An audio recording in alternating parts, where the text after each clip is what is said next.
Hi, everyone. Thank you for joining us for the Institute for Municipal and Regional Policy's fourth Film Fridays event.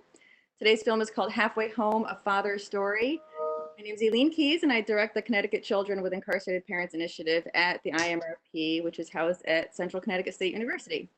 The documentary that we will be screening is a Connecticut Children with Incarcerated Parents Initiative original that was created with unused footage from the Life on Parole series that was filmed a few years ago in Connecticut. For those who might not be familiar, Life on Parole was filmed several years ago, and it followed several formerly incarcerated individuals as they left prison and followed them for their first year to document their reentry process. And as I said, the footage that we're about to see was unused footage in Life on Parole. We had gone back to the directors and producers and asked if there happened to be enough footage that really kind of showed the parent-child relationship during reentry, and they knew right away which father his experience was best suited for that, and so they were able to pull together this wonderful documentary that we will be seeing today. In Connecticut, as of 2 weeks ago, there were 5,708 individuals currently incarcerated in Connecticut who reported having dependents. Those 5,708 individuals reported having just under 13,000 kids in Connecticut. As you know, incarceration rates are extraordinarily low right now. It had been on a steady decline, but of course with COVID-19, there has been a drastic decrease in recent months. So although the numbers right now are low, these numbers still represent a very large number of parents and children likely struggling with the consequences of parental incarceration, particularly during this time of heightened fear and anxiety. And briefly, research has shown the short and long-term negative health, well-being, and financial consequences that parental incarceration can lead to.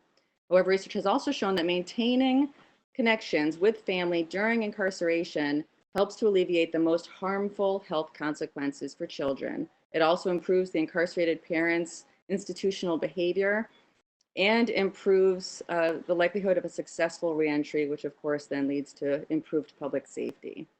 Therefore, for us, it seems clear that supporting policy and practice that supports the parent-child relationship during the whole incarceration process is sound policy and, of course, humane when you think of parents and kids. So, with no further ado, here's our film. We hope you enjoy it. It will be followed by a panel discussion with wonderful panelists we're very excited to have, and we'll introduce you to them just after the film. Here we go. Thanks.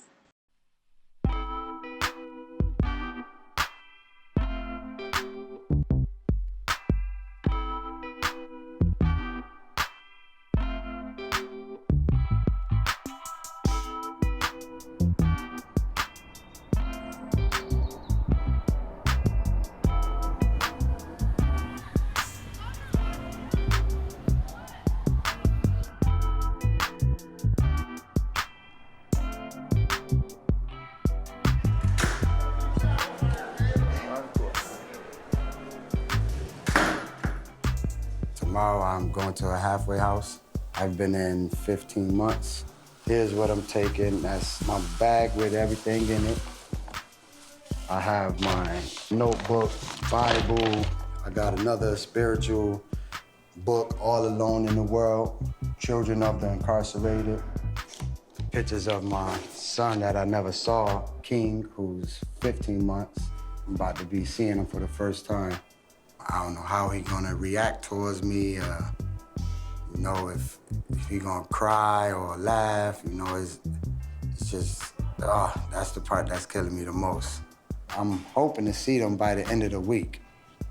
I'm hoping to see, I can't wait. My cheeks hurting from laughing. I'm like, you know, blushing so bad. Oh, man, that's my world right there. I can't wait.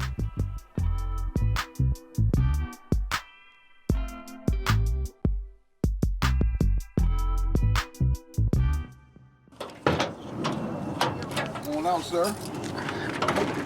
All right, fellas, take care, man. These off you?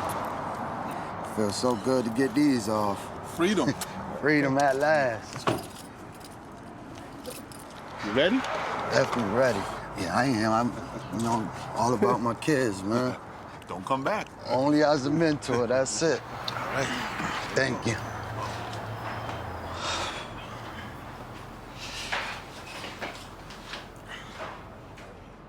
Another day, might not see my kids. You know, my son pissed off. I just told him I might not see him today. I don't know, this just so frustrating. I can't blame them. I can only blame myself, you know. That's what I get for getting myself into trouble and going to jail. Fuck, man.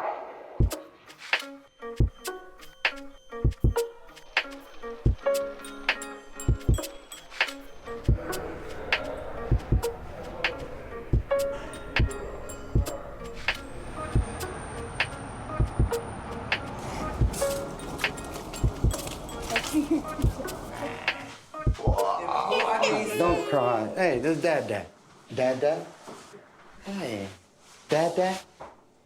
Say Dad.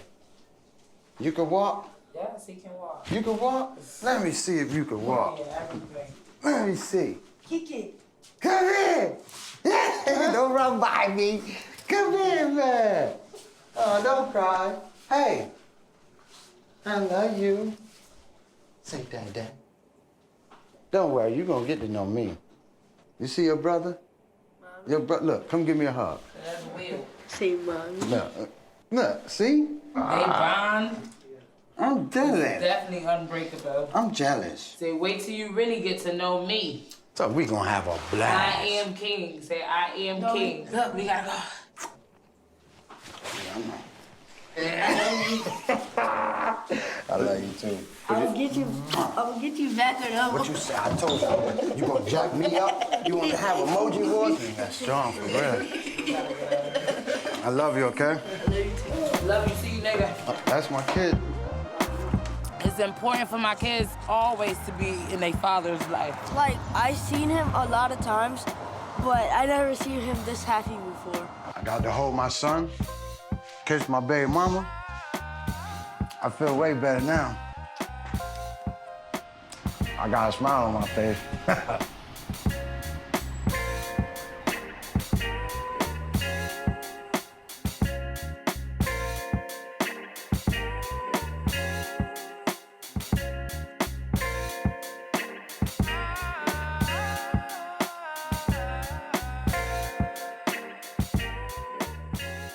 Fuck jail. Jail could kiss my ass. I'm doing good. I'm happy. 2 jobs, 1 more coming. That'll be 3 jobs. Doing what I had to do. I'm focused. I'm not going back to jail.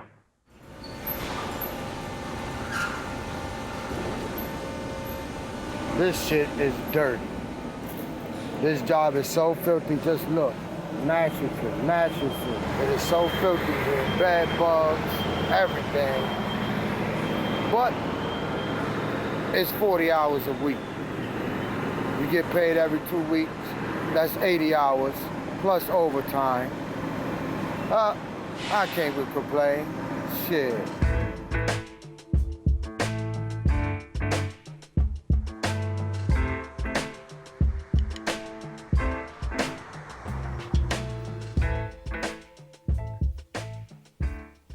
Got a couple pictures of my son. He liked cold water, so I filled the tub up with cold water right there and kept splashing him, making him feel like he in a pool. He loved that. He's starting to cling on to me real tight. Every time we want to leave, we have to write passes. The NAAA, I don't do those. I just sign in and leave. You know, I take that time to chill with my kids.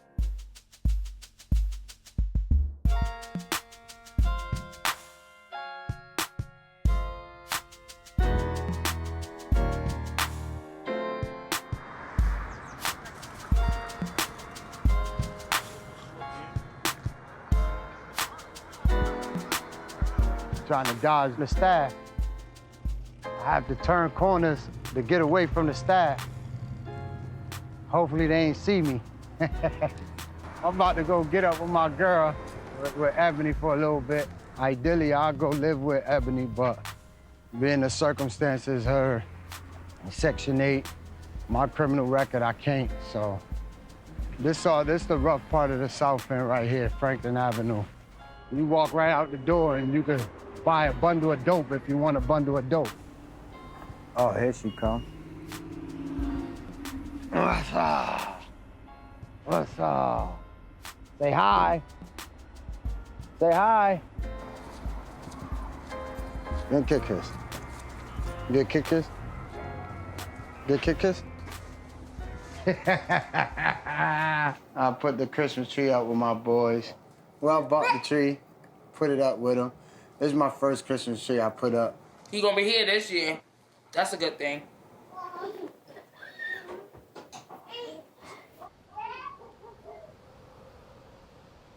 That's William. That's my son. Yup. Oh my God!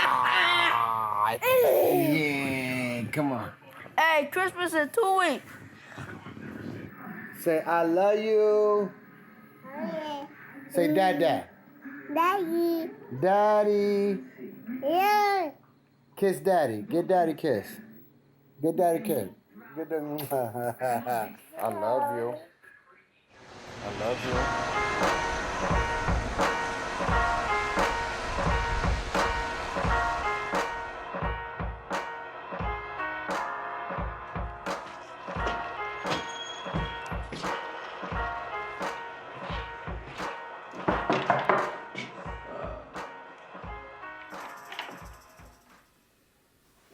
Come on in.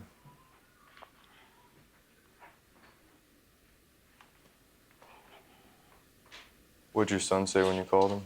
First thing he said, you never home for Christmas. But we can try and see if we can do something for the future while we wait for you to get out of here. That's what they said for Thanksgiving. Who said that? Us? Calling me out on that one. You said Thanksgiving. You said, well, we trying to get something going for Christmas. You didn't even bring it up again. I didn't get any paperwork. I need addresses. I need all that info. The pass was signed. Everything was straight. So I let my son and them all know I'm coming. I'm be home for Christmas. I got one of his gifts upstairs, and I didn't give it to him. Let him know down the line. You're building the foundation so you can be at every Christmas from now on. And then, Mr. Hampton, have a good Christmas. Thank you.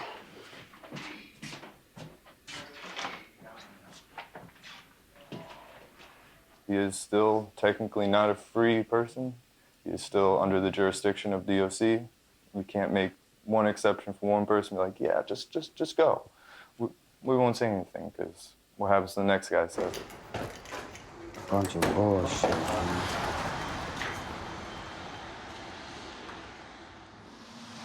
I wanted to be home with my kids for Christmas. See their face when they open up the gifts. Can't do it. So I'm mad as hell.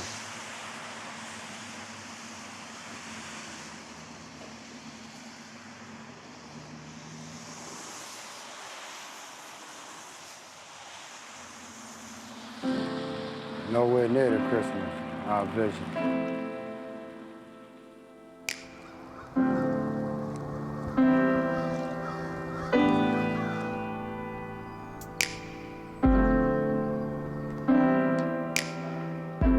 Now I have a laser gun. See? It shoots so... Wait, I wasn't ready. That's cheating. I'm really upset. Because I want my dad to be with me this Christmas. I got the turkey in the oven. I had the turkey since maybe like 5 in the morning, just cooking on low. Thank you, Mommy. Say my daddy make up for it. So I see my daddy all the time, and he take care of me. Mwah.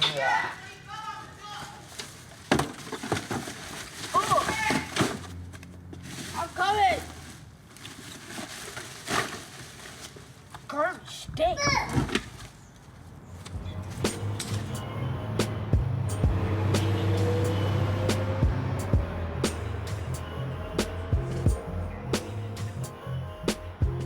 Guess what? I'm coming home Tuesday. Yeah, I'm out the halfway house on Tuesday. Yeah, Yay! Yeah!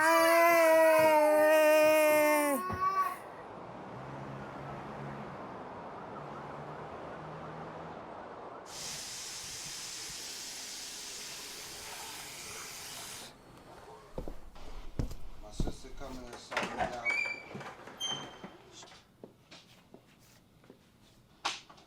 Good morning. Hi. This is my sister, Esther. You know, that's who I'm signing out. She had to sign out to.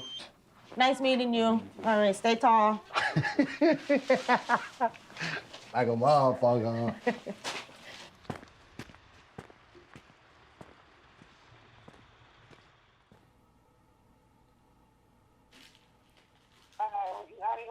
I'm out at Esther's. Oh, you out? Yes, I'm out. Daddy's been sober probably 15 years. My mom probably a good 5 or so. They were crack addicts. Last year, all 3 of my brothers were locked up. We have one brother in there pretty much for the rest of his life. He's been in there since 1993. It's like if I see you in here, it's on.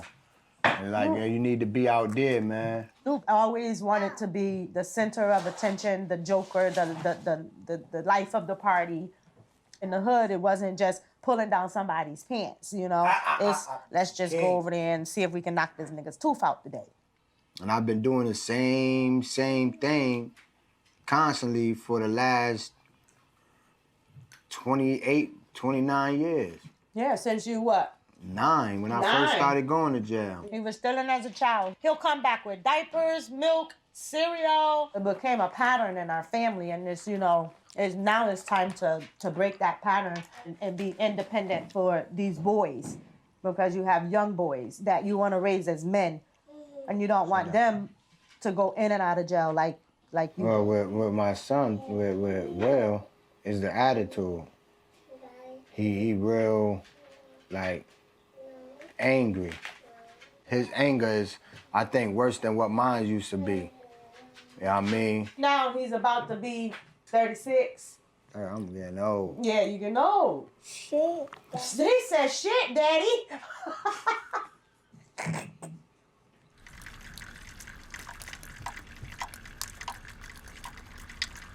There go my daddy.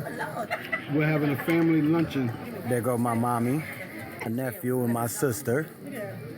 There go my other sister. You still didn't order your tea, huh? And there go my niece. She wanna hide. You know what he doing?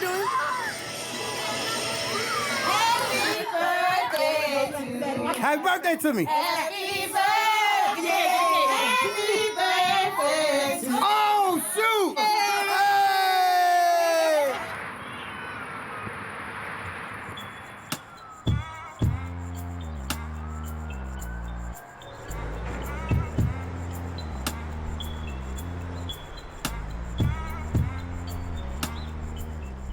Okay, Mr. Hampton, good morning.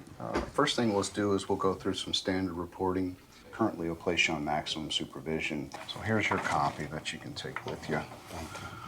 You'll come back and see me in 2 weeks. Date. Do they have a date on when I get off this monitor? In any type of GPS case, it has to be reviewed by the supervisor for it to be removed. You and I build a case for all the positive things you're doing in the community.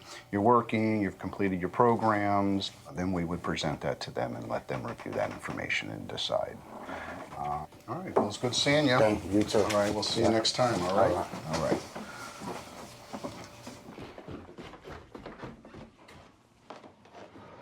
Shit, stupid as hell. From 1996, a robbery one. They making everybody, whoever had a robbery one, get on a bracelet. I said, I work 3rd shift. I don't come in the house until like 3, 4 o'clock in the morning. He said he doubt I'll be on it long if I keep going the same path I'm going. Got me pissed off, man. I was getting way better leeway in the halfway house. They got me on a GPS bracelet. Curfew 9 o'clock. I had to quit one of my jobs. That made me stress even more, man.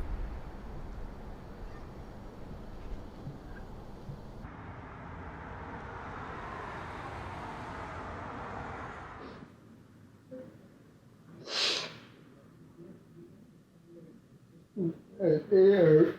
It hurts bad knowing how my kids need me, and I just always fuck up. Always fuck up. It's killing me. God doing this for a reason. He throwing things at me to see if I can handle it. You know, I know it is because I begged him for a chance, another chance. He gave it to me, so he's throwing things at me to see if I can take them. Or I'll be dead by let these streets get me before my kids get me. My kids gonna keep me. That's my baby. I've forgotten how it felt before the world. Watch him, watch him, watch him, watch him, watch him. Such a difference between us. He know about to come on. Watch him. Watch you turn around. Watch, watch. Here we go.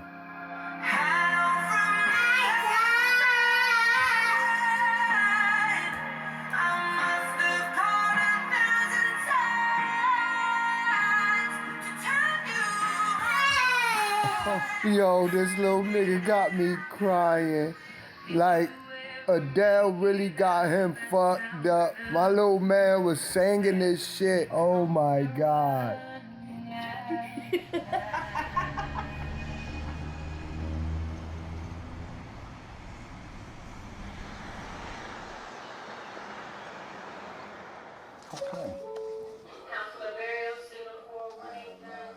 Hey, Mr. Hampton.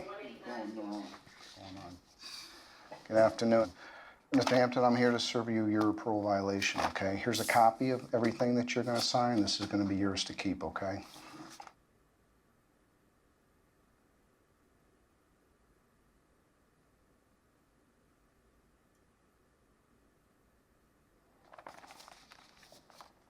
The charges are threatening second and disorderly conduct.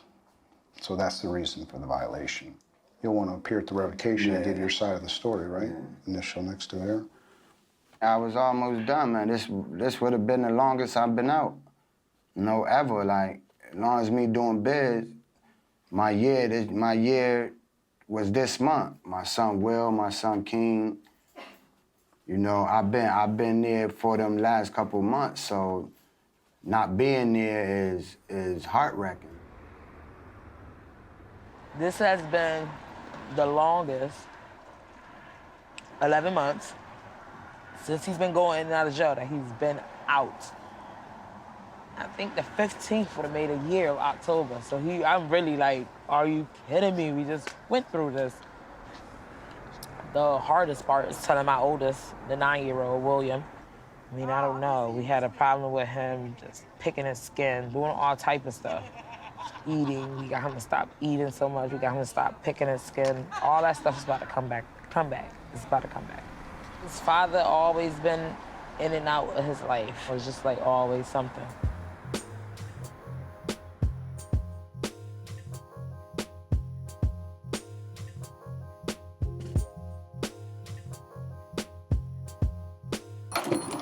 Hampton.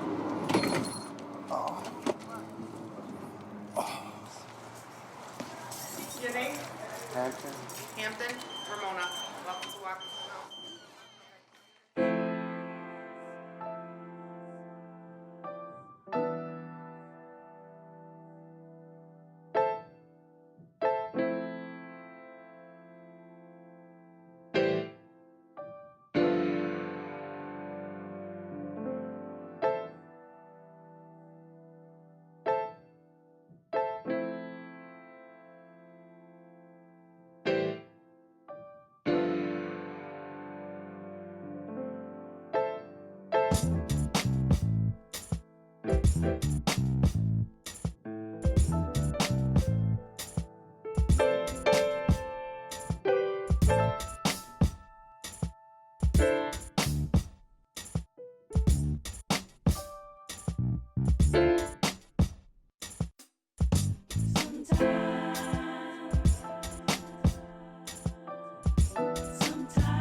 I'll take things from here. Aileen, great film choice. Halfway Home, A Father's Story. Very provocative, very real, a very authentic ending. Thank you all for tuning in. We have a great panel here to discuss this whole real life issue of incarceration, of halfway houses, of prison reform. As we get going with this dialogue, I want you to feel free to chime in through the chat aspect of your screen. You send your question through the chat. It will go to Josh, it'll get to me. I'm Stan Simpson. I'm the moderator for today's panel discussion. We have a great group of panelists. I'll start first with introducing them. Anthony Maldonado, he works for Community Solutions, Inc. as Program Director for Cheney House, the halfway house program featured in the film. We have Radiyyah Hasaan, a social worker and former Program Director at Families in Crisis. John Santa, he's the Vice Chair of the Connecticut Sentencing Commission and Chairman of the Malta Justice Initiative. With Daryl McGraw, father, formerly incarcerated, an IMRP associate, an entrepreneur. Again, IMRP is sponsored this event, the Institute for Municipal Policy and Regional Policy. We're working on changing that, but it's the Institute for Municipal and Regional Policy at CCSU, a leading voice here in criminal, racial, and social justice reform. Director Andrew Clark. Aileen Keays is director of the Children of Incarcerated Parents Initiative. A great bunch of passionate folks. Continue on my panel is Brian Sullivan. I think Brian, is he going to join us? I don't see him on the screen, but and I actually don't see Mercedes on my screen. Is Mercedes, you with us still? Yeah, I'm here. Okay, great. So we're gonna get things rolling. So again, folks, as we get going, feel free to join the conversation. Mercedes, you were formerly incarcerated, just released a week ago from York, and now living in a halfway house. You can't see your kids down because of the coronavirus. You have the mask on. First of all, welcome back. And thank you. Welcome back. And how did this film resonate with you? I mean, it's a lot. It was a lot for me, but I just think that like guys and girls are different. Like I think like girls are more motivated and like just more consistent, and it was disappointing that he had to go back to jail. But that's the reality. A lot of folks end up going back to prison. The recidivism rate is almost 50%, where basically half the folks who come out end up going back in, and most for parole violations. I want to ask you about this. When you were serving time, they say that when you serve time, it's not just you, but also your family. Do you feel that when you were serving time in York? Do you feel like there was multiple sentences, you, your child, your family? Talk about that. Definitely, I definitely feel like the kids are the victims. When I'm so sorry but they got me on the court run. They got me on the in the store run because once a week you got to be here for 7 days and All right, no problem. So no problem. if I could just get 2 seconds and then I'll be out with the store. I'll tell you what I'll do. I'm going to move on to the panelists. When you come back, just give me a wave. We'll get you right back in, okay? So when you're ready to run back in, just give me a wave so they're ready to go, okay? Thank you for your patience. All right, no problem, no problem. And let's see, John Santa, you're the vice chair for the Connecticut Sentencing Commission. You're one of the key guys here to making reform happen. Something's wrong when a guy is trying to work and has a GPS bracelet on and can't work because he has a bracelet on. Can you speak to that? It doesn't make a lot of sense, does it? It doesn't make a lot of sense. Well, I'm reminded, we had a call maybe 2 or 3 weeks ago. I was telling Aileen about it. And Andrew Clark was on the call, and Scott Semple was on the call. And he made a very simple statement as regards the philosophy of what we're doing in criminal justice. And he said, look, let's make a decision. Do we want to have a Department of Incapacitation or a Department of Correction? And unfortunately, I think that the prevailing culture, prevailing ethic amongst the people that are in the world of professional correction is more oriented towards the former than the latter. Now, it doesn't make them bad people. They didn't make it that way. That's what I find it hard to criticize the individual COs and the like or other staffers for being that way. Parole officers, for instance. But I was saying to Aileen, I said, look at that parole officer guy. You know, you wonder, is he there just as another guy to keep a leash on that guy? Or is he there to be his colleague and supporter as he reintegrates into society? And that's sort of the actual real life lived thing that Scott Semp was talking about. Because if you're a department of incapacitation, that's great. Get that bracelet on, leave it on there. Who the hell cares what happens to it? You lose a job, get a job, nobody cares. If, however, we're in the business of correction, and Lord knows that fellow needed some correction. He was making some bad decisions, that's for sure. But a job could have helped a lot to get him on the right track and head him in the right way and keep his head in the right direction. But Mr. Sanchez, but I'm still not clear. But explain to me the GPS when they have the bracelet on, and Daryl McGraw, maybe you can help me out here. Is the purpose to have you at home with a GPS? Because I thought the idea was they want to know where you are. If they know he's working, why would it be punitive to have a GPS on if the man is working? So maybe someone can clarify, and maybe for the audience, why was it wrong for him to be, if they knew where he was working third shift, why was that punitive for him working? But I think that, it is a criteria. They're supposed to be tracking you, but then, this system, not understanding and being made a lot of the rules being made by people who have not been formally incarcerated or re-entered. So a lot of times this system is created and these decisions are made by people who don't have the lived experience. I'm always going to say that on these calls because lived experience is important when it comes to decision making. And that brother had some hurdles to some tasks to go against. So it doesn't make sense why, if you knew where he was at and he was working, it doesn't make sense why that. But when we start to talk about stipulations, everyone's stipulations are different. So for whatever reason, it was challenging. I remember being newly released and being with my son when he was 4 years old and going to probation, and my probation officer, I was happy to be with my son. And, I had been away from him for a while. It was my first day in probation, and I walked in with my son, and he said, "Who's this?" I said, "Oh, it's my son. I wanted to brag about this." He said, "Well, don't bring him here ever again." And I didn't understand that. And that was a disconnect right there. So I already knew what this relationship was going to be like.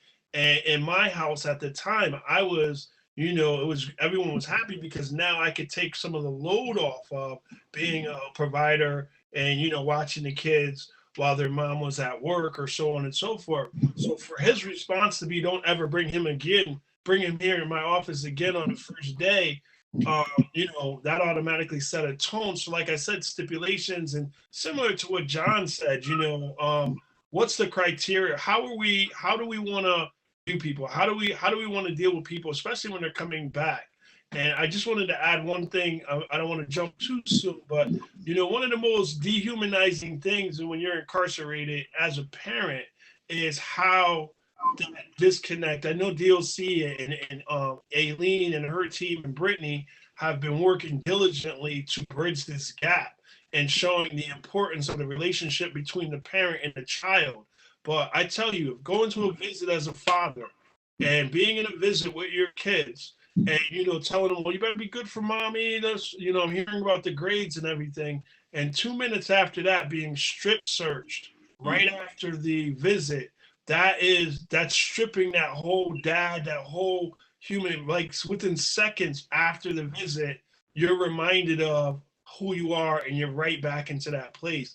And those are the things that you experience on the inside. So when you transition home and you transition into these situations like Mr. McConnell is going to talk about, like our friend that is out now, Miss Mercedes, and welcome home, Mercedes. The fact that those individuals, there's a certain expectation of a level of freedom in transition. And for some reason, a lot of times that we're not there yet. So there's still a punitive behavior going on even after I'm on the other side of the fence. And something that the individual in the video said, he felt like he had more freedom in a different place than he had actually out in the world. You know, so I'm hoping that we can open up that dialogue. I'm hoping Brian can join us. I'm looking forward to hearing from Mercedes, and let's go. All right, and I want to, and Mercedes, if you're there, let us know. I want to go to Radiyyah Hasaan, social worker and former program director at Families in Crisis. You counsel a lot of folks who are formerly incarcerated, who dealt with this issue. What is that like? Because as Daryl mentioned, I mean, you're dealing with folks who have been dehumanized, and so they're feeling that there are mind games out there. So self-esteem is a big problem. What are you seeing out there, and how do you begin to rebuild self-esteem? Radyyah. Thank you. A lot of it stems from the past childhood trauma. If we want to go back to the beginning and the basic of all of the situations, a lot of times it was just the cycle of whatever occurred. And when we think about the Nook in the film, like looking at his family situation with no judgment call, but his family went through some challenges. And how did that impact Nook? And looking at what was going on with Will and King moving forward. So a lot of times working with most of my population that I worked with when I was at FIC was working with the men who were incarcerated. And as I was sharing with Aileen, I started working with the women at the end. And as Mercedes said, there are two different dynamics between a male going to prison and a female going to prison and their needs. But, you know, going back to what you were We'll just talk about that. What are those two needs? How is it different for a man? How different for a woman? So the stigma in our society is completely different for men than it is for women. When you look at the visiting rooms for men, they're packed. When you look at the visiting rooms in Niantic, they're not as full. And our society puts a shame blame game on the woman, because if you think about it, the majority of when we look at children who have an incarcerated parent, in the past, a majority were men, right? And so the woman was staying at home, or maybe his mother was caregiving for the child. Whereas for the woman going to prison, either her family members will support her or they won't. And then many times they're in DCF or foster care. So it is totally different. And so it's hard for a woman to get back on her feet and also get her pride back, because of what's been labeled, unfortunately, due to maybe the challenges that she faced that led to her incarceration. You know, they say when you take a man out of the family, it's very debilitating. When you take the mom out of the household, it's even double so for a young child. Can you speak about that? We'll stay with Ms. Hasaan. When a mom is away in prison, that's even more debilitating to a child. Would you agree with that? I agree with that 100%, because we're talking about the nurturing abilities of the mother with the child and that bonding relationship, starting from the time that she's carrying that baby in the womb until delivery and until throughout those formative years. And not to diminish the role of the father, because he does play a role with esteem building and he does play a role with role modeling for the males. But I think when you think about that lifeline between the mother and the child, it is debilitating. And when we look at their academic struggles, when we look at their behavioral challenges, we have to go back and be mindful and cognizant of what incarceration does to that child and the incarcerated individual. Mr. Santa, Vice Chair of the Connecticut Sentencing Commission, what needs to be done? Reunification is a big issue. And Daryl, Radyyah, you can all chime in here, all of you can. Are there enough policies to promote reunification, or is this still about punishing them from seeing family members? Well, it's interesting. Not to get too poetic here, but I've been to the mountaintop and I've seen the difference. It goes like this. When Commissioner Simple was retiring, he asked me to do a job for me. He asked me to run this thing called the Industry and Business Advisory Committee. We're going for a federal grant for some help with the DOC. What we basically did was we brought business people, employers together with the DOC and with formerly incarcerated people. And what was going on here was that people who were incarcerated were being trained while incarcerated to do jobs that were already waiting for them on the way out. And I mean, real jobby jobs. You know, what's his name there? He's working in the mattress factory, which again is not a very pleasant place to work. But these jobs we were working on were good manufacturing jobs and manufacturing places and opportunities. There's a great need for those jobs. You read there's thousands of jobs available, and they can't find enough bodies to train for those jobs, right? Yep. These high-tech manufacturing jobs, electric boat, and right. So what we found was we got together. There were probably 15 or 20 employers, and I don't just mean it with all due respect, a little mom and pop grocery store. I mean O&G Industries, Hilton Hotels, the Hospital Association, a number of different manufacturers who had jobs, good jobs, ready to go. And then on the other side, we had people that were training them. Of course, as you know, we have our reentry center up at Cebulski, I think it is, Cebulski. And so it was wonderful. And people were, inmates were being furloughed to go to school, inmates were being furloughed to start work. And so therefore it was a seamless transition, seamless. Now, granted, I understand that a job is only one part of it. Housing, transportation, et cetera, et cetera. I know all those other things, but it was a wonderful, beautiful thing. And it showed to me that DOC had a side that made a lot of sense, that knew that this was the right thing to do. And there's a lot of enthusiasm. All the years I've been working at this thing with criminal justice reform, I never saw such an enthusiastic bunch of people. And it was wonderful. And is that still going on now, sir? That's still happening? It's still vibrant? Yeah, they got the grant, as I understand. My job is complete. I did what Scott asked me to do, and I completed my task for him. I did that as of last December. And I'll tell you what, when we completed it, we had a very, very nice event up at the state capitol at the old appropriations room. And we had employers there. We had former incarcerated there. We had DOC people there. We had the governor there. The governor himself was there. The governor saw it firsthand. He was very, very impressed with it. Now, granted, the governor's a wonderful guy. He's not quite the passionate crusader that Governor Malloy was, but still, he's a good guy. He's not fighting us. I think if we were to explain to him, and by the way, as we all well know, you do reentry the right way, and we're going to save ourselves a hell of a lot of money. Guys like what's his name, Monk? Is that the guy's name? He's not going to keep going back in. He's going to stay out. Nook's not going to go back in. Okay, so that's all I'm saying. There's a better way to do this, and we can do it. And oh, by the way, yes, this was also paralleled off of certain European countries, Germany and Sweden, who are already doing that, and we can do that too. So best practice. So, Mr. Sands, you talked very eloquently about the job aspect of it. I want to get into the visit part of it. I want to see if my guy Anthony Maldonado and Radyyah, I want to talk about the family visits and family reunification. We know jobs are very important to self-esteem, income, getting started. But if the incarcerated person is not bonding with their family and loved ones, you're still going to have psychological issues, maybe abuse issues. So talk to me about the importance of these visits and reunification efforts while they're in prison. And Daryl, you can chime in too on the importance of seeing your loved ones while you're in prison or having something where they can connect. Let's start with Anthony. Hopefully you're there, Anthony. Can you hear me? We can hear you now. Good. Very good. Thank you so much. I appreciate it. Yes, sir. I know as soon as those guys get off of that bench and they come to a program like ours, the first thing we do is we try and reach out to family.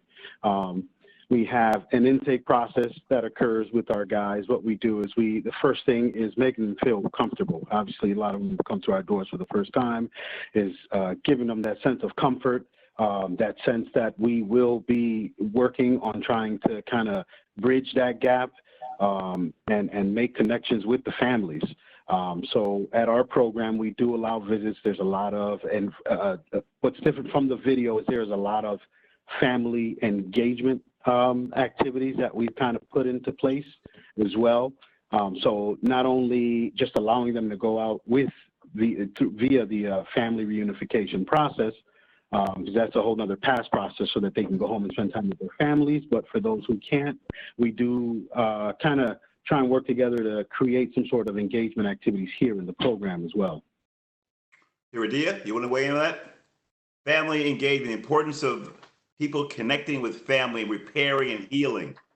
100% is important. One of the things, or several things that Families in Crisis did, we made sure, like with the Cybulski program, we had a reunification gathering at least once a month. And one of the things I will say is that, you know, I end up with a lot of the other caseworkers having to counsel family members to understand the importance of being supportive and forgiving. And I think that's a part of the healing process, both for the person who's on the inside on the way home, and for the family members on the outside waiting for that loved one to come home.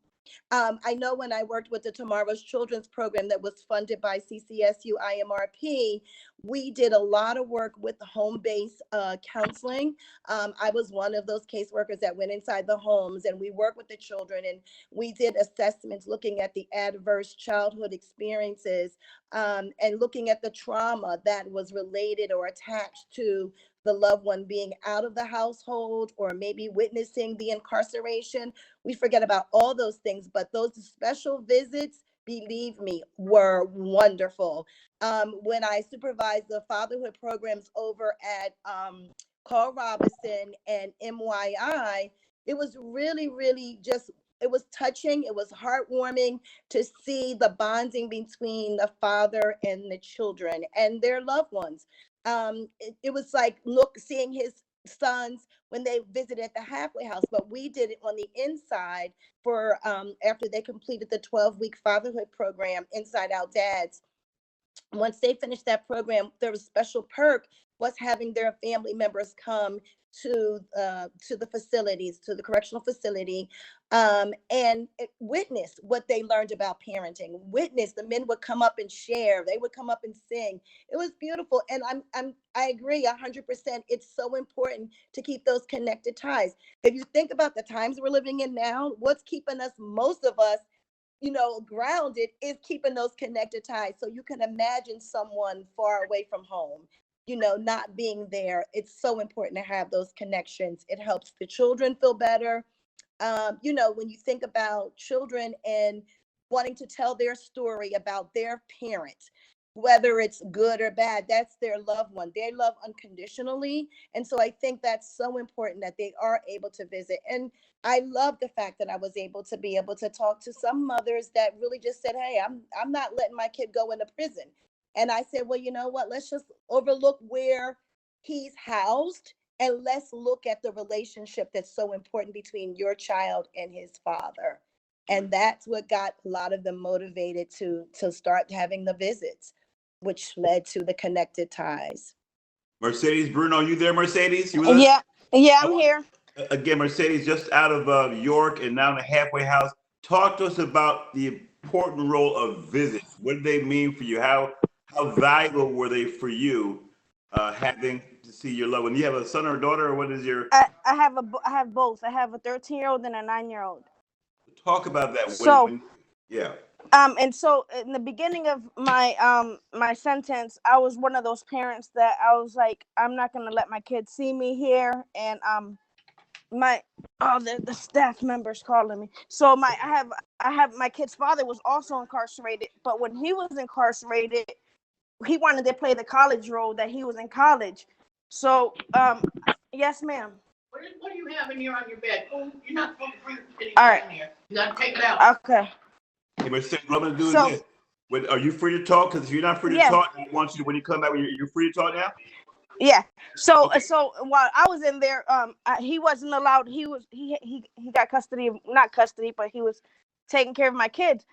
So I had my sister from Philly having to come down to bring my kids to come see me. And then after I got into the hang of like, all right, I need to see them. I need to talk to them as much as possible. I got into the CLIC program, and I signed up for the CLIC program, and it was more communication. We were communicating over books and letters, and it was just a lot. Like, I was just trying to do anything and everything to do, like, in order to communicate with them any way possible. So basically where I'm going with this is, when I went into the CLIC program, we had to be honest to our kids and tell them that we're really incarcerated, why we're incarcerated. So for a long time while I was in there, I was lying to my daughter in the visits, and I was telling her it was school and all that. So and then finally, when I was honest with her, she was basically like, "Oh, mommy, I knew that you was in trouble." And like he was saying before, like after the visit, it's good, it's you're loving it, and then afterwards when it's time to leave, they're crying, you get to crying, they strip search you, they just like it's rough. It's real rough for us, and I know for them too, because they want to stay with me, they want to know where I'm sleeping at, they want to know why I'm not home, why I'm not, when they get sick they call mommy, they call me first. So it was real hard. But I have two kids in the same household, and my son and my daughter took it two different ways. My daughter, 9 years old, was real supportive, and my son wasn't. Like, he stopped. I had him at 15, so he basically grew up with me. He just like didn't want to talk to me on the phone. He didn't want to talk to me like at all. He just shut down on me really bad. So when they thought that I was coming home, they thought that, oh, I'm gonna be able to visit my mom more. But now it's even worse because the corona thing that's going on, we get no visits. Literally the only freedom we get is to go to the store for 2 minutes, and they're watching you through the porch. So it's not like you could sneak. Like that guy, he had Nook. He had a lot of leeway to, like, in NA. They come here, so we can't use that as an excuse. So it's just real hard. I'm curious, what story do you want your kids to tell about you when you get to the point where you're reconnected and you did the healing going? What story, what narrative you want them to tell about mom when they get older? How do you want them to tell your story? That I messed up. I did a mistake, but I wasn't. I fixed myself, and I'm a good mother. I'm there for them, and that I didn't go back. I don't want them saying that, like, that was my first time and last time in Ionic. And when you're on parole, you're not allowed to get in cars or none of that. So you can go for anything, police contact, even if the driver gets pulled over and your parole officer's not having a good day, she can even bring you back to jail because of that. And it can have nothing to do with you. I just don't want to be one of those people that have to explain myself to them like Nook did. Like, that's not an option for me. So I just want them to know that I did a mistake, and I did my big girl timeout, and I'm out, and I just want to be a good mother. And I want it coming out of their mouth. I don't want to talk about it. I just want to be about it. Like, I think it's real important too to not make promises, because a lot of people, I promise you, because I didn't know how it was when I was going to get out. I thought I heard she say, so I thought, oh, when you get out to the halfway house, you're going to be able to visit and stuff. So I was making a lot of promises. I promise you, when I go to the halfway house, I'm going to visit you. We're going to spend a lot more time together. And here I go, been out since May 5th, and I haven't even seen them one time. So, like, it just, they're like, oh, my mom is out and she's still not coming to visit me. Like, and I just don't want them to think that I'm just abandoning them twice. Like, I'm out and everything I said in jail is not matching up to my words, Yeah, Radyyah, very well said. Go ahead, keep going. You're saying something. Go ahead. I just wish I never said none of that. I wish I never said no promises or none of that. I just wish that. Yeah, that's basically. But you felt that healing accelerated after you had honesty. The healing got better. Once you let them know and conceded, hey, here's why I'm here, here's what mommy messed up. That the healing started to get better once there was honesty on why you were there. That's fair to say? Definitely, because at first the lies were building up. You gotta match one lie with another. So they remember stuff. They remember, like, what people say. So when I was honest with them, it was like a big relief off of my back. Like, and I didn't want them to grow up and think, oh, you go to college, you don't see your family. You just, So I didn't want to give them the wrong impression about going to school. So, but I just think when they get older, like I said, that they're gonna realize that that was a mistake, and it was the past, and I'm not willing to go through that road again. Radyyah, you're our social worker expert. The issue of honesty is part of healing. She mentioned honesty is very important, but also she mentioned the importance of keeping her word. A lot of times when you have a parent who's in the system, keeping their word to that child is a very big thing, because there's a history of dad or mom not keeping their word because they self-destruct. Can you talk about the importance of honesty and healing, and of that parent building that trust by keeping their word. Sure. And Mercedes, kudos to you for realizing that, because that's so huge. And I find that, that was one of the things a lot of times some of the guys and girls were using the word, I'm on a fishing expedition, I'm in college, until they realized how that was impacting the children. Because if a child is having behavior issues in school, and they look at school as never coming home, I'm never going to see my parent again, it's definitely going to have a different dynamic. But the honesty is a part of the healing process, especially for you first and foremost, because you know what? None of us are perfect. We all fall short day by day by day. And it's sometimes our choices are like experiences that happened before. And if it was a roadmap that led us to this place and we had to go left or right, and we're familiar with people going to the left, if the majority of my people and my family or my community went left and tried it this way, chances are somebody else is going to try it that way too. But the reality of it is, in healing, is making that honest decision to tell yourself that, guess what? I got a second chance, and I got a third chance or a fourth chance. And the reality of it is, being honest with your children is even a more healer, because when you do get back home with your children and you do reconnect with them, they are going to trust you and they're going to understand that life happens. And I think that's the thing that's most important, because you help erase those magical thoughts. Like, so when we talk about magical thinking from a social worker perspective, children can imagine anything when it comes to incarceration. You have videos out here that show one image of incarceration. You have a horrid story that maybe somebody in the family is saying about incarceration.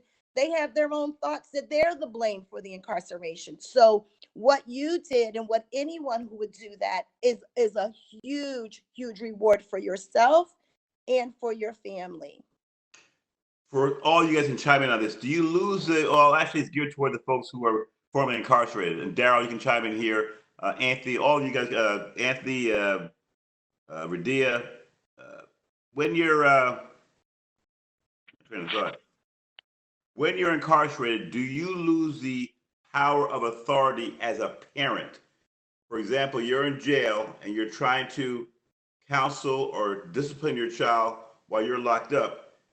Do you lose that air of authority when you're locked up, and how do you get that back? Daryl, I'll start with you, and Anthony, you can follow after that. So I hope the question is clear. When you're locked up, do you feel like I've lost my power to discipline my child or to counsel them because I can't touch them as much as I want to, and I'm locked up, and therefore they're saying, well, Dad, you're not here, so why should I count on you? Daryl? Thanks, Stan. I appreciate the question, and I think we have some really good panelists. I think this is a topic that we could go further with and really take a deep dive, because I don't want Nook to come off like a person that failed the system. The system failed him. You know, we didn't prepare this individual properly for him to go back and engage with the community or his family. So his expectations may not have been realistic at the time. I think Mercedes says something about like being sorry for, making promises. Well, realistically, she made promises that a mother would make. Once I make it to the community, I'm going to be there, and we're going to hug, and we're going to do these things. COVID has put a challenge in that, but that doesn't change the fact that those promises that she was making were realistic, and she believed them. Many things that we said as parents, we believed that they were going to be like this, whether it was addiction, incarceration, or the system that intervened with those promises. But realistically, I know a lot of things that I thought was going to happen that didn't happen. I really believed them. So when you start to talk about the relationship behind bars when you're in delegating chores or something like that, kids are very smart no matter what ages they are. They know Dad only has 15 minutes on the phone. So Dad can say all this stuff in 15 minutes. I'm going to be like, yep, I heard you, Dad. Yep. It's when you start to build that respect level and really, try to maintain that authoritative role as much as possible. And that also is inclusive of the family supporting you in that role too. So there's a lot of dynamics that come into that, but also the system needs to teach you that there's certain things that you have no control over. So you're going to have to reconvene when you get out and reestablish that authority. But like that 15 minutes, I always tell guys, yeah, you can be the best dad, but you can't be the best dad in 15 minutes. that our visit is a struggle. I watched my daughter be born outside and watched her grow up from being born to 2.5 years old through a visiting room. 1 hour a week, I watched her grow up. So that disconnect took a long time for us to really build that relationship of being dad. And if you grew up without a dad, so there's so many, I like the fact that Rashida talked about trauma. We didn't even get into that. Where you talk about growing up in a single parent home, you grow up where people have lied to you all your life, then of course you're going to replicate those lies as well. So there's so much that the system has to do for parents on the inside, which is why I'm glad to work with CIP and IMRP so we can really start to rebuild individuals prior to release. That's the most important factor. We need to start rebuilding individuals and giving them tools that they may have never had before they go back out and try to reintegrate not only into communities, but families as well. Mercedes, you still there? Mercedes? Yes. Okay, so I want to get to your perspective and also Anthony's. You've been in the system, now you're in the halfway house. Looking back now, what things can each of those places do to help build people who were there? What things were missing? You've had a great sort of platform and seeing what's happening there. If they were to ask you for your advice, what can we do better in the system to help build people up? And what can the halfway houses do better to build people up and support them? Yeah. I mean, and I think like Daryl was saying, like the communication with the phone, the 15 minutes and long distance, $5 a call, it adds up. So like for unfortunate people that don't have it, they can't communicate with their kids. And when you don't, like I had a big support system when I was in jail, so I really appreciate that and the people that stood behind me. But there's a lot of moms that are good moms that are broke and that they can't talk to their kids on the phone. They get 2 envelopes a week. See, I mean, but for folks who don't know, the person's got to call you collect, right? Your family member got to call you collect. So if that how that works, where you if you're getting a phone call, so it's basically they have to set up a JPay and they have to put the money in before they even can answer the call. Call you. So if you're limited financial means, that can't happen, right? The more money you have, the easier it is to do that. Some folks are a little bit cash strapped and can't always put money in that kitty to make those phone calls. So therefore, you can't get that connection. Okay. And like what Daryl was saying, like you can't be a parent in 15 minutes. Like there's people, to go back to your last question, like my kid's father, he does stuff a little different than me. Like, so I can't just come back in the real world and say, hey, don't do it like this, don't do it like that, or on the phone and trying to run a household through jail. Like the 50, and then the line to get on the phone alone and to even hear your phone call, by the time the 15 minutes is up, you only hear 7 minutes worth of the call. So it's real hard. Like that, I just think they need like better, like they need to lower the JPay account, and they need like to give more envelopes out, and they need different ways to communicate. That's why I joined the Click program, because me and my daughter connected through reading. So she was like, oh, my mommy likes to read, so now I like to read. And through that program, she went up 2 grade levels in her reading.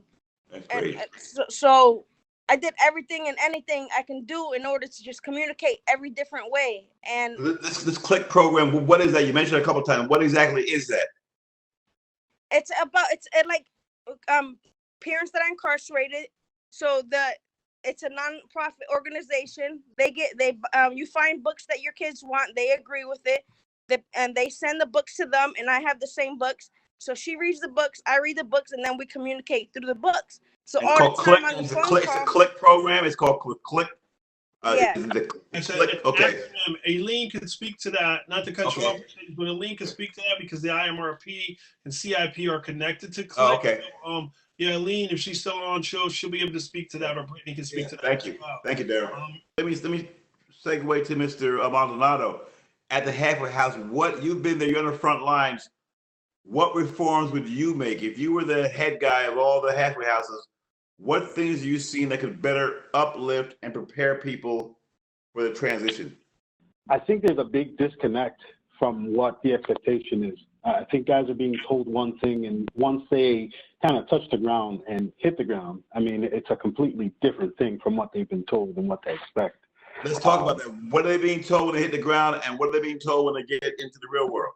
I mean, that there's tons of help. There's so much available in terms of funding, in terms of, you know, the expectation. You know, as soon as you get out, you'll be able to leave right away and find work. You'll be able to, you'll have access to so many different outlets, and it's just not reality, especially with a lot of our programs being nestled right here in a community like Hartford.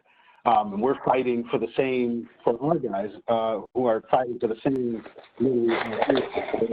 pretty much out there, you know, the freebies, the handouts, just everything that we need, you know. So it's a constant battle to try and get all the supports for our guys. And thank God there are some agencies that come through for us. But you can just imagine, like I said, we're all here in Hartford. I don't know how many, I couldn't tell you within a 1 mile radius. The city isn't that big, but we're all pumped into one little area. So they're fighting all of, you know, like I said, for the resources. But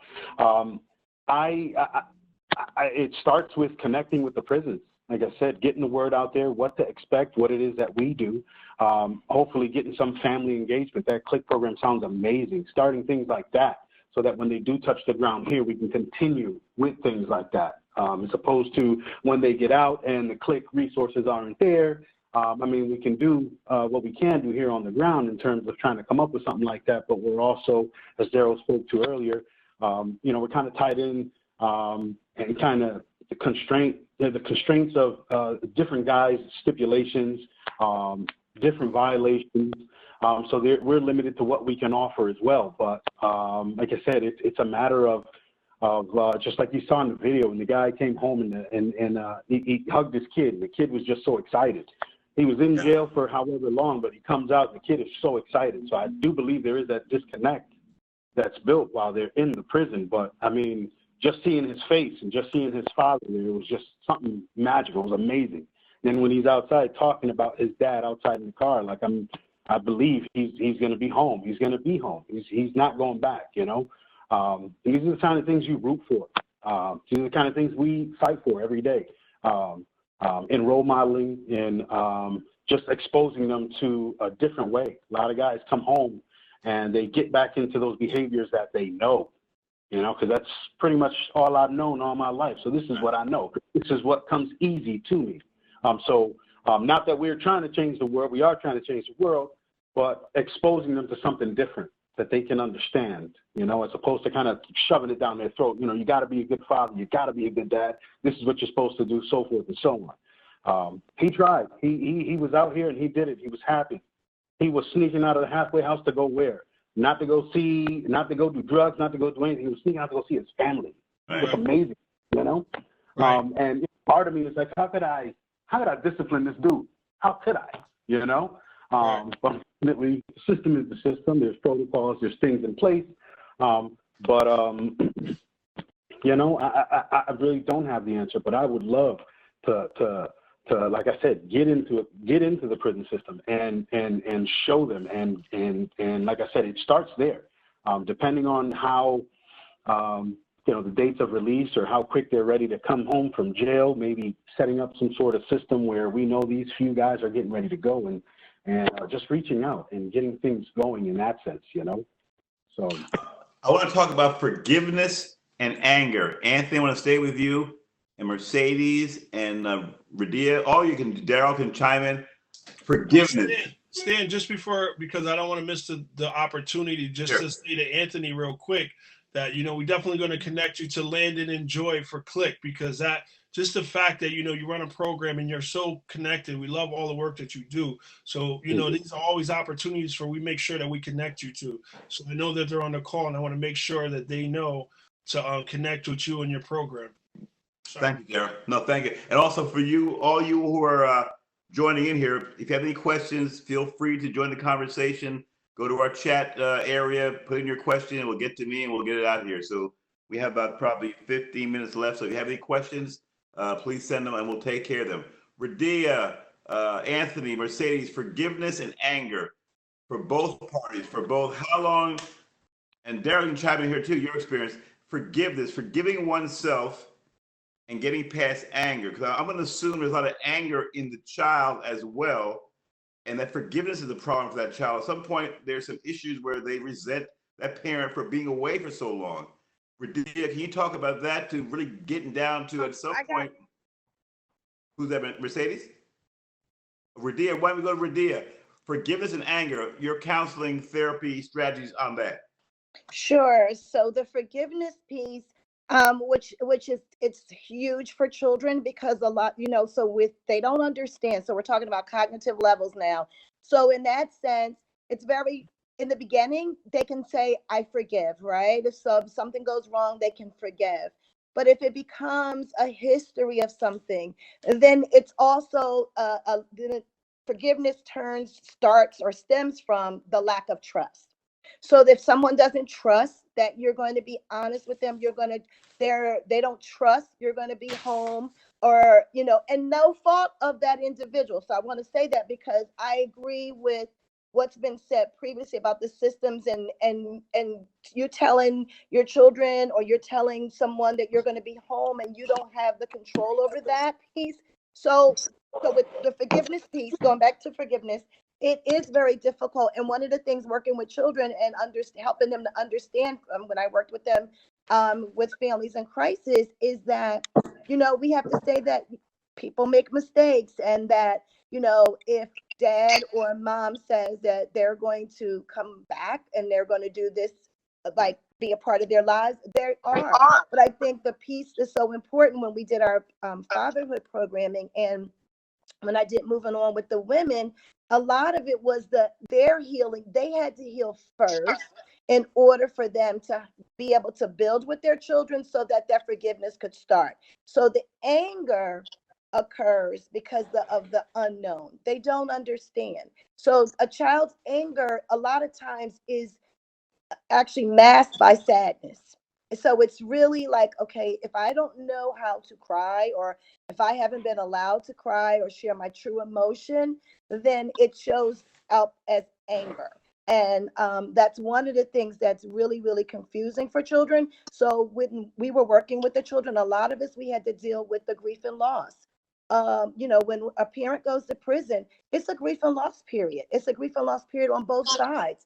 The one who's incarcerated, and as well as the family and the children that are left behind. And through that healing process, forgiveness comes into play. When we look at the stages of grief and loss. And then finally, the hope is the acceptance, of what has happened. But it's hard to grow into manhood or womanhood if the person you're counting on is locked up. That could be like a lot of resentment. I'll give you an example. I'm a boxing fan. A lot of you know Floyd Mayweather, the great boxing champion. His father trained him. His father was locked up for, I think, 8 or 9 years. And they came back out and trained his son. But there was always a friction there between those two. And one day they had a documentary, and they got into a beef on this documentary, and Floyd just tore into his dad in such a disrespectful and angry manner. And then you realize, when you knew the history of Floyd, they ended up reconciling and became his trainer again. You realize that Floyd was lashing out for, where were you those 8 years when I needed you? And so he had that repressed anger. And if you didn't know the background, you would wonder, why would a guy disrespect his parent like that, and with the cameras on, and just so vile, disrespectful? But you realize there were still anger issues. Here he was into his 30s. Anthony, you talk about that? I mean, we dealing with guys with anger, and anyone can chime in. Mercedes, anger and repression. How do you get to the point where your child has to have some level of anger for you not being there, and how do you begin to bridge that? When I got locked up, I was beating myself up because I felt like I abandoned them, and I was real angry with myself. So like I was saying earlier, I have 2 kids, and they both took it really different. Like my son shut down on me. He real angry with me, and my daughter was just, she expressed herself. She told me how she felt, that she missed me. I never got that from my son the 3 years I was locked up. He never told me he missed me, but I know he did, because that was somebody that I was with every single day. And then out of nowhere, I'm nowhere to be, like, I'm nowhere around. So I did watch that documentary with Mayweather and his father. So I just feel like people express themselves different. Like I feel like that was a lot of balled. He didn't express himself. It was a lot of balled up in him, and it came out the way it did. And if I ever got that reaction from my kid, I would just have to accept it and just try to move on from it, because some kids don't express themselves like, like other kids. So you just have to accept that. I just got in trouble. Okay, no problem, no problem. We'll come back to Anthony. Take it from there. I agree. I think it manifests into disappointment. Disappointment just turns into just everything else.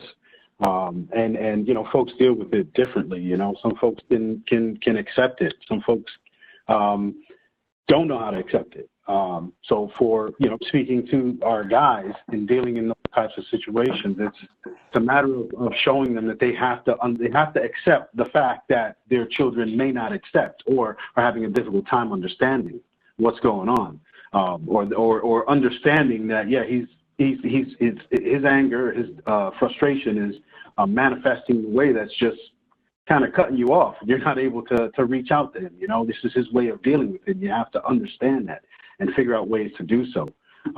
We in no way, shape, or form, we have all the answers. We look to kind of connect these guys to a lot of other CBOs, other agencies that can provide the types of services, the types of therapies that are needed.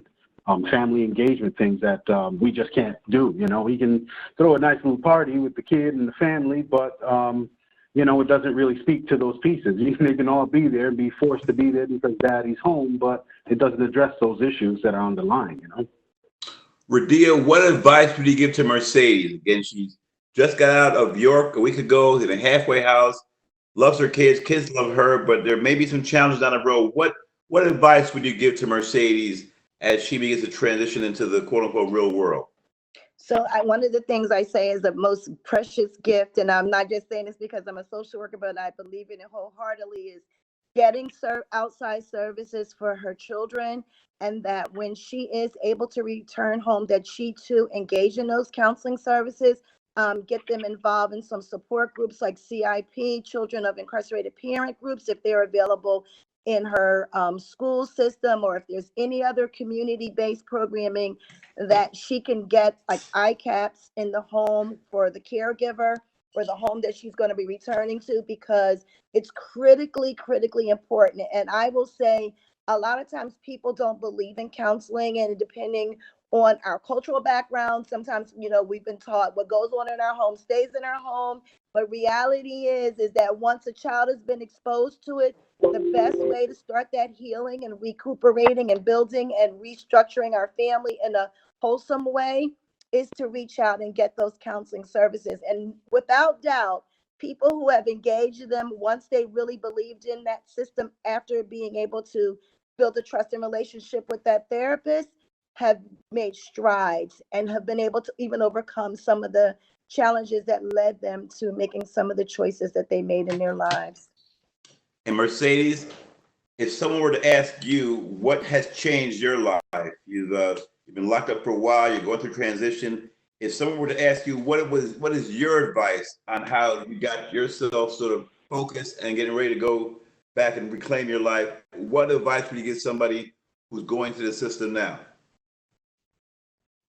Just to basically, just to have goals and to see the light in the end of the tunnel. Whatever your motivation is, or whatever the reason why you want to get out. What got you through? What got you through each day? I'm just thinking about my kids, just seeing how they got affected, and just not wanting to put them through that again. Daryl, what got you through each day? You become a role model for how you can turn your life around and doing all kind of powerful things. What turned your life around in the system? I think that, for me, it was that starting over, but also, I would be wrong to not, I have to automatically say my faith in God. And if it wasn't for God and, showing me, giving me some faith and some foundation for me to really rely on other than myself. And I know we're cutting it close on time, but I really wanted to go back to that anger issue, that anger question that you said, the resentment, because, having been one of those inmates or incarcerated persons who spent, years in and out on the installment plan, the damage that was being done to my children when I would show up and be here for 2 years and go back inside and so on and so forth. It is very important when you're working with individuals to provide that lived experience and actually talk about what that was like. Because having been in my daughter, I remember my daughter when she was 14, I had been in and out of her life. So she said, you really have only been in my life for 7 years and not 14. So we had a real conversation of what that meant to her, and she talked about how she was sick and tired of it, and of me being in and out, and you got to be prepared.